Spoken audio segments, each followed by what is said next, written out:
Ciao. Bonsoir, l'info y arrive.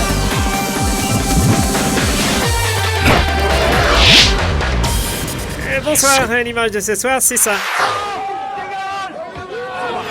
Bon, comme Détroit il dit, le président n'a pas fait le déplacement pour rien. Il a gagné son so-so. Pauvre diable, sans oreille, il a bien sifflé la clé hier de son case, hein. De toutes les manières, elle était prévisible, ça, Bobby.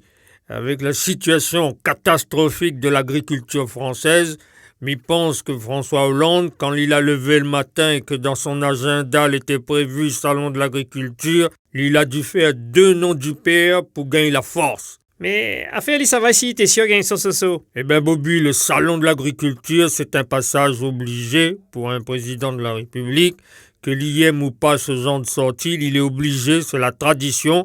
François Hollande, tu peux pas chaper le mail. Et l'inscrit dans la Constitution comme ça? Dis pas n'importe quoi, Bobby. Il n'est pas inscrit dans la Constitution, il est juste inscrit dans la tradition présidentielle. Quel que soit le président, il a tout intérêt à les battre carrés dans ce salon de l'agriculture. Il y va de sa popularité, de sa crédibilité. Maintenant, s'il n'aime pas l'odeur, le foin avec la taille bœuf et que l'il est allergique à bonne plume pintade, lui met un mouchoir sur son nez et un galet sur son cœur et lui ça va. Tout le monde y connaît que ce genre de visite, c'est dans la plupart des cas, des visites hypocrites. Ah bon? Oui. Le salon de l'agriculture, c'est le salon où il faut se faire voir. Eh bien, m'y crois qu'avec ce que arrive avec notre cher président, nous peut dire qu'il a pas raté son rendez-vous. Il a vraiment parti fait voir, lui. Bobby, en fait, bon officiel là, il reste un bout de temps dans le salon, hein? Oui, mais il dépend de l'ambiance. Ouais, parce que notre président, il passe dans le salon, il reste parfois 5 heures tenté, 5 heures, on a au compte transpiration, le bon garde du corps, quoi.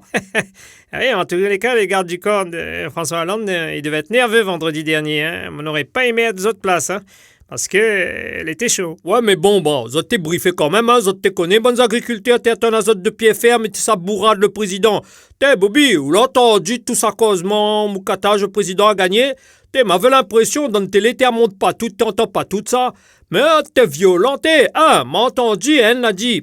Espèce de... Oui, non, mais il est bon, vous n'êtes pas obligé de répéter. Moi, je trouve que les dommages qui arrivent à des affaires comme ça, la visite du président au salon d'agriculture, il doit être une grande fête. Et pour mieux fois, mais en tant qu'agriculteur, il donne quasiment un président de la République. Et vous trouvez que maintenant, la manque de respect ou la partie trop loin? Oui et non. Il est vrai que les agriculteurs, ils croulent sous les charges. Et en plus que ça, je ne les pas aidés par rapport à la concurrence des autres pays, qui fait un peu s'accentuer au détriment des éleveurs, les agriculteurs français et le gouvernement. Il bouge pas plus que ça. Oui. Uh-huh. Il est vrai aussi que le président n'est pas aidé non plus que ce ministre de l'Agriculture. Mon ici, il ne connaît pas à quoi il ressemble un pied nana, ou bien il n'a jamais entendu parler coq l'espèce.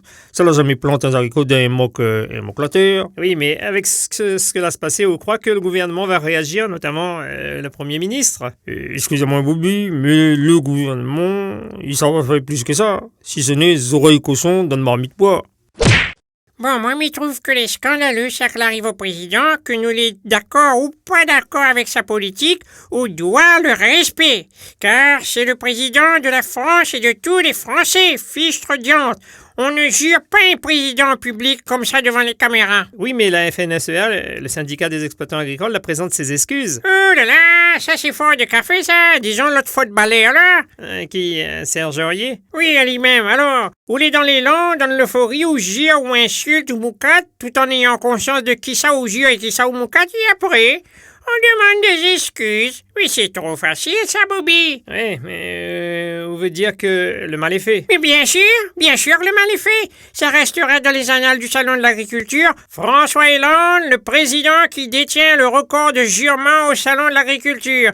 Non, Bobby, non, même avec des excuses, pour moi, il passe pas. Comme dit le proverbe, trop tard à pousser à la fesse, l'air coule a fini. Donne-les.